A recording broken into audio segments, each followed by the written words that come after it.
રશ્મિ સવારથી રસોડામાં લાગી હતી. ગેસ પર ચા હતી, બીજી તરફ નાસ્તો બની રહ્યો હતો અને પાછળથી સાસુનો અવાજ સતત આવી રહ્યો હતો. રશ્મિ, જરા જલ્દી જલ્દી હાથ ચલાવ, બધાને ઓફિસે જવાનું છે, મોડું થઈ જશે. રશ્મિએ કંઈ બોલ્યા વગર ફક્ત આ માજી કહ્યું અને કામ વધારે ઝડપથી કરવા લાગી. પણ અંદરથી તે થાકી ચૂકી હતી. લગ્નને હજુ માત્ર 8 મહિના જ થયા હતા અને તેને લાગવા માંડ્યું હતું કે આ ઘરમાં તે પત્ની ઓછી અને નોકરાણી વધારે બની ગઈ છે. ત્યાં જ નણંદ અંદર આવી અને મોબાઈલ હાથમાં લઈને બોલી, મમ્મી, જુઓ રીના ભાભીએ ફરી નવી સાડી પહેરી છે અને આ આપણી ભાભી આખો દિવસ રસોડામાં જ પડી રહે છે. કમાણી પણ કંઈ ખાસ નથી આની. રશ્મિના હાથ એક પવ માટે અટકી ગયા. તેણે ધીમેથી પાછળ ફરીને જોયું, પણ કંઈ બોલી નહીં. સાસુ તરત જ બોલી ઉઠી, અરે રહેવા દે, દરેકની એવી કિસ્મત ક્યાં હોય છે. કેટલાક લોકો તો ઘર ચલાવવા માટે જ બનેલા હોય છે. આ સાંભળીને રશ્મિની અંદર કંઈક ચૂભી ગયું, પણ તેણે ફરીથી પોતાને ધીમેથી રોકી લીધી.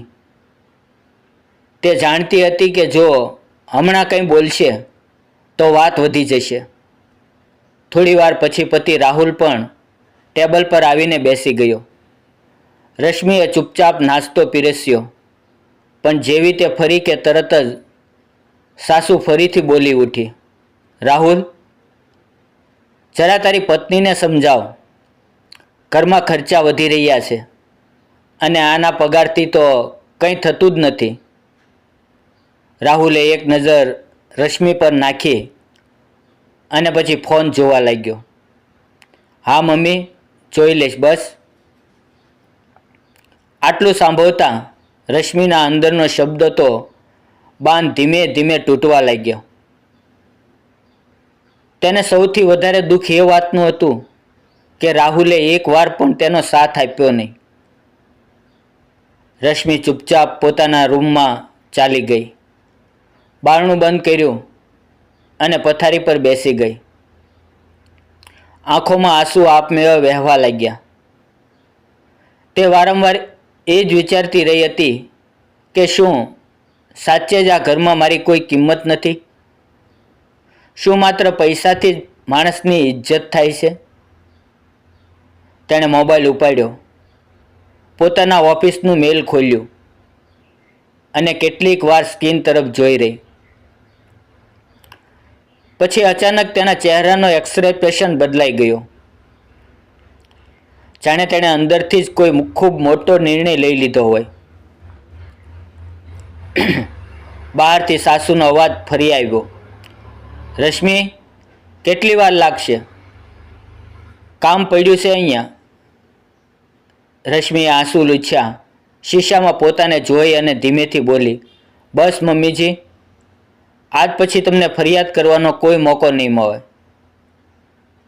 રશ્મિએ આંસુ લૂછ્યા, ચહેરો ધોયો અને બહાર આવી ગઈ. પણ આ વખતે તેના ચહેરા પર તે જૂની ચૂપ રહેવાવાળી રશ્મિ નહોતી. કંઈક અલગ જ હતું, ખૂબ શાંત, પણ અંદરથી એકદમ નક્કી કરી ચૂકેલી. સાસુએ તેને જોતા જ ફરી તાનો માર્યો, શું થયું મહારાણીજીને? આરામ પૂરો થઈ ગયો હોય તો થોડું કામ પણ કરી લ્યો, ઘર આપમેળે નથી ચાલતું. રશ્મિએ આ વખતે સીધી તેની આંખોમાં જોયું. પહેલી વાર વગર ઝૂકી અને બોલી, ઘર ચલાવવા માટે માત્ર પૈસાની જ જરૂર હોય છે ના મમ્મીજી? સાસુ એક પળ માટે ચૂપ થઈ ગઈ.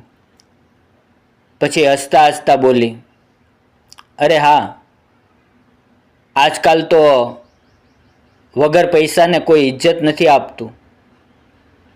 નણંદ પણ વચ્ચે બોલી પડી, અને કેટલાક લોકો તો નામ માટે જ નોકરી કરે છે, અસલમાં ફાયદો તો કંઈ થતો જ નથી.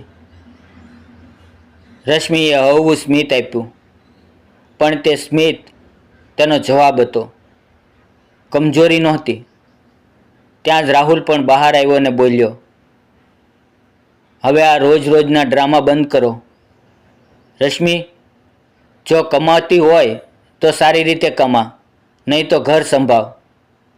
બસ આ જ વાક્ય હતું જેણે બધું ખતમ કરી નાખ્યું. રશ્મિના શબ્દનો અંદરનો બંધ તૂટી ગયો હતો. રશ્મિએ 1 સેકન્ડ પણ ગુમાવ્યા વગર પોતાનો ફોન ઉપાડ્યો. બધાની સામે જ ઓફિસનું મેલ ખોલ્યું અને બોલી, ઠીક છે રાહુલ, આજે તે સ્પષ્ટ કરી દીધું કે આ ઘરમાં મારી કિંમત શું છે. તેણે સ્કીન તેમની તરફ ફેરવી દીધી. આ જુઓ, છેલ્લા અઠવાડિયે મને પ્રમોશનની ઓફર મળી છે. બીજી કંપનીમાંથી પગાર પણ 3 ગણો. સાસુ અને નણંદ એકદમ ચૂપ થઈ ગયા. રાહુલે આશ્ચર્યથી પૂછ્યું, તો પછી કહ્યું કેમ નહીં? રશ્મિએ ઊંડો શ્વાસ લીધો. કારણ કે હું જોવા માંગતી હતી કે તમે લોકો મને મારા કામથી ઓળખો છો કે માત્ર પૈસાથી. ઘરમાં સન્નાટો છવાઈ ગયો. રશ્મિએ આગળ કહ્યું, પણ આજે સમજાઈ ગયું કે અહીંયા માણસની નહીં, તેના પગારની ઇજ્જત થાય છે. જે જેટલું વધારે કમાય છે તેની એટલી જ વધારે ઇજ્જત થાય છે. સાસુ ધીમેથી બોલી, તો હવે તું શું કરીશ? રશ્મિએ વગર અટક્યે જવાબ આપ્યો, જે મારે ઘણા સમય પહેલાં કરી લેવું જોઈએ તે. આટલું કહીને તે અંદર ગઈ, અલમારી ખોલી અને પોતાનું બેગ કાઢી લીધું. રાહુલ પાછો આવ્યો. શું મતલબ છે તારો? તું જઈ રહી છે? રશ્મિએ કપડાં મૂકતા કહ્યું, હા હું જઈ રહી છું, પણ ભાગી નથી રહી. બસ મારી ઇજ્જત બચાવવા જઈ રહી છું. જે ઘરમાં મારી ઇજ્જત નથી ત્યાં રહીને હું શું કરું? તેનો અવાજ શાંત હતો, પણ દરેક શબ્દ સીધો હૃદય પર લાગી રહ્યો હતો. બહાર સાસુ અને નણંદ ઊભી હતી. આ વખતે તેના ચહેરા પર તાના નહોતા, ફક્ત ડર હતો. કારણ કે હવે તેમને સમજવા માંડ્યું હતું કે આજે વાત તેમના કંટ્રોલની બહાર જઈ રહી છે. રાહુલે રશ્મિનો હાથ પકડી લીધો. તું આવી રીતે ઘર છોડીને ન જઈ શકે. લોકો શું કહેશે? રશ્મિએ ધીમેથી પોતાનો હાથ છોડાવ્યો અને બોલી, હજુ પણ તને લોકોની પરવા છે, મારી નહીં? આ વખતે વગર ગુસ્સે પણ પૂરી ઠંડક સાથે, લોકો શું કહેશે એ વિચારીને તો હું અત્યાર સુધી ચૂપ હતી રાહુલ. પણ આજે પહેલી વાર હું એ વિચારી રહી છું કે મને શું લાગે છે. રાહુલ ચૂપ થઈ ગયો. તેને સમજાતું ન હતું કે તે શું બોલે. બહાર સાસુ તેજ અવાજે બોલી, અરે આટલી નાની વાત પર તું ઘર છોડી દેશે? અમે તો બસ સાચું જ કહ્યું હતું. રશ્મિ બહાર આવી અને સીધી તેમની સામે ઊભી રહી ગઈ. સાચું એ છે મમ્મીજી કે તમે મને ક્યારેય ઘરનો હિસ્સો માન્યો જ નથી, ફક્ત એક જવાબદારી સમજી. નણંદ ફરી બોલવા લાગી, ભાભી તમે વાતને વધારે કરી રહ્યા છો. રશ્મિએ તેની તરફ જોયું. ના, હું પહેલી વાર વાતને સાફ કરી રહી છું. ઘરમાં એવો સન્નાટો હતો કે બધાની શ્વાસ પણ સંભળાઈ રહી હતી. રશ્મિએ ધીમે ધીમે દરેક શબ્દ બોલવા માંડ્યા. સવારથી રાત સુધી હું આ ઘર માટે કામ કરું છું. ક્યારેય તમે એ નથી કહ્યું કે થાકી ગઈ હશો, થોડો આરામ કરી લે. પણ જેવી પગારની વાત આવી કે હું ઓછું કમાતી વાળી બની ગઈ. સાસુએ સમજાવવાની કોશિશ કરી. અરે અમે તો બસ સમજાવવા માટે કહ્યું હતું. રશ્મિએ તરત જ વચ્ચે રોકી દીધું. ના મમ્મી, તમે સમજાવતા નહોતા, તમે મને નાની દેખાડતા હતા.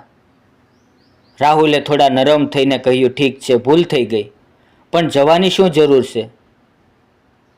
અહીંયા જ રહીને બધું ઠીક કરી લઈએ. સાથે બેસીને વાત કરીએ તો બધું ઠીક થઈ જશે. રશ્મિએ તેની તરફ જોયું. આંખોમાં હવે આંસુ નહોતા, ફક્ત એક સ્પષ્ટ નિર્ણય હતો. રાહુલ, ભૂલ એકવાર થાય છે, પણ જ્યારે એ જ વાત રોજ દોહરાવવામાં આવે તો તે ભૂલ નથી રહેતી, આદત બની જાય છે. રાહુલ પાસે હવે કોઈ જવાબ નહોતો. રશ્મિએ પોતાનું બેગ ઉપાડ્યો અને બારણા તરફ વધી. પછી એક પળ માટે અટકી. બધાની નજર તેના પર હતી. તેણે પાછો ફરીને જોયું અને બોલી, હું જઈ રહી છું, પણ આ વખતે એટલા માટે નહીં કે હું કમજોર છું, પણ એટલા માટે કે હવે મેં પોતાની ઇજ્જત કરતાં શીખી લીધી છે. સાસુનો અવાજ હળવો પડી ગયો. રશ્મિ, એકવાર વિચારી લે. રશ્મિએ માથું ધુણાવ્યું. ઘણું વિચારી લીધું મમ્મીજી, હવે બસ કરવાનું છે. બારણું ખુલ્યું અને રશ્મિ બહાર નીકળી ગઈ. પાછો ઊભેલા 3 લોકો ફક્ત તેને જતી જોઈ રહ્યા હતા. પહેલી વાર તેમને ખ્યાલ આવી રહ્યો હતો કે તેઓએ શું ગુમાવી દીધું છે. બારણું બંધ થયું અને ઘરમાં એવો સન્નાટો છવાઈ ગયો જાણે કોઈએ બધાનો અવાજ જ છીનવી લીધો. સાસુ ધીમેથી સોફા પર બેસી ગઈ. આ શું કરી ગઈ? સાચે જ ચાલી ગઈ? નણંદના ચહેરા પરથી પણ પહેલી વાર તે તાનોવાળું વલણ ગાયબ થઈ ગયું હતું. મમ્મી, કદાચ અમારી ભૂલ થઈ ગઈ. રાહુલ ત્યાં જ બારણા પાસે ઊભો હતો. હાથ હજુ પણ ત્યાં જ જામેલા હતા, જાણે હજુ પણ તેને રોકી શકે. પણ સત્ય એ હતું કે હવે તે મોકો નીકળી ગયો હતો. રશ્મિ સીધી પોતાની ઓફિસે પહોંચી. કેબિનમાં બેસી અને વગર સમય ગુમાવીએ તેણે ઈમેલ ખોલ્યો. તે પ્રમોશનવાળો. તેણે 1 સેકન્ડ પર વિચાર્યું નહીં અને સીધું એક્સેપ્ટ ઓફર પર ક્લિક કરી દીધું. પછી તેણે પોતાનો ફોન ઉપાડ્યો અને રાહુલનો નંબર સ્ક્રીન પર આવ્યો. તે કેટલીક પળો જોઈ રહી અને પછી શાંત મનથી તેને સાયલેન્ટ કરીને બાજુમાં મૂકી દીધો. તેના ચહેરા પર આ વખતે આંસુ નહોતા. એક અજીબ સી રાહત હતી. સાંજ સુધી ઘરમાં કોઈએ ખાવાનું ખાધું નહીં. પહેલી વાર રસોડું ખાલી પડ્યું હતું અને બધું સમજાઈ રહ્યું હતું કે ઓછું કમાતી આવું કહીને તેઓએ શું ગુમાવી દીધું છે. રાહુલે આખરે હિંમત કરી અને રશ્મિને કોલ કર્યો. આ વખતે રશ્મિએ કોલ ઉપાડ્યો. રાહુલનો અવાજ તૂટી રહ્યો હતો. રશ્મિ, પાછી આવી જા. અમને બધાને અમારી ભૂલ સમજાઈ ગઈ છે. કેટલીક સેકન્ડની ખામોશી રહી. પછી રશ્મિએ ધીમી પણ સ્પષ્ટ અવાજે કહ્યું, ભૂલ સમજાવવી તે સારી વાત છે રાહુલ, પણ હું પાછી આવીને ફરી એ જ બધું સહન કરું, આ હું હવે નથી કરી શકતી. રાહુલે છેલ્લી કોશિશ કરી. એક મોકો તો આપ. રશ્મિએ ઊંડો શ્વાસ લીધો. મોકો મેં આ વખતે પોતાને આપ્યો છે. હવે હું તેને ગુમાવવા નથી માંગતી.